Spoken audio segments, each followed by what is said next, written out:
মাইটি অজিদের ধরাশয়ী করল লঙ্কানরা। শ্রীলঙ্কার মাটিতে রীতিমতো তাদের সামনে মুখ থুবড়ে পড়েছে স্মিথ ম্যাক্সওয়েলরা।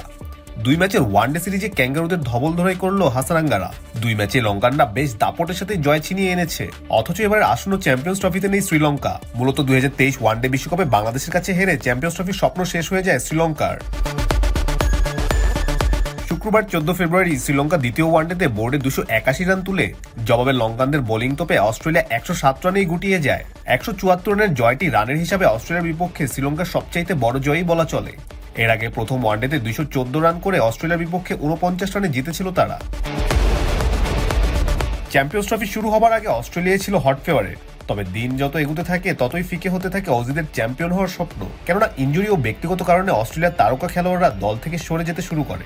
2023 ওয়ানডে বিশ্বকাপ জয়ী দলের 5 জন তারকাই নেই এবারের অস্ট্রেলিয়ার চ্যাম্পিয়ন্স ট্রফি দলে। প্রথমেই ইনজুরির কারণে ছিটকে যান অজিদের নিয়মিত অধিনায়ক প্যাট কামিন্স। এরপর আরেক তারকা অলরাউন্ডার শন মার্শও ইনজুরির কারণে বাদ পড়েন। ব্যক্তিগত কারণে সরে দাঁড়ান অলরাউন্ডার মার্কাস স্টোয়ানিস ও মিচেল স্টার্ক। আরেক তারকা পেসার জশ হেজেলউডকেও ইনজুরি পেয়ে বসেছে। এক কথায় বলতে গেলে অস্ট্রেলিয়ার পেস বোলিং লাইনআপকে পুরোপুরি নতুনভাবে সাজাতে হয়েছে ক্রিকেট অস্ট্রেলিয়াকে, যেখানে বর্তমানে এখন নেই কোনো তারকা বা ম্যাচ ঘোরানোর মতো কোনো তারকা পেসার। 5 তারকাকে ছাড়া যে অস্ট্রেলিয়া বর্তমানে কতটা অসহায় তা লঙ্কানদের বিপক্ষে 2 ম্যাচে স্পষ্ট।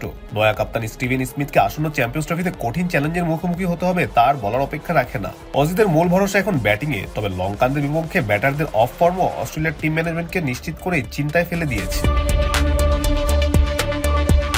এদিকে ওয়ানডেতে অজিরা লঙ্কানদের বিপক্ষে জ্বলে উঠতে ব্যর্থ হলেও টেস্ট সিরিজে ছিলেন বেশ উজ্জ্বল। ফলের হিসাবে কলম্বোর ওয়ানডে সিরিজটি শ্রীলঙ্কানদের জন্য টেস্ট সিরিজের প্রতিশোধ স্বরূপই বলা চলে।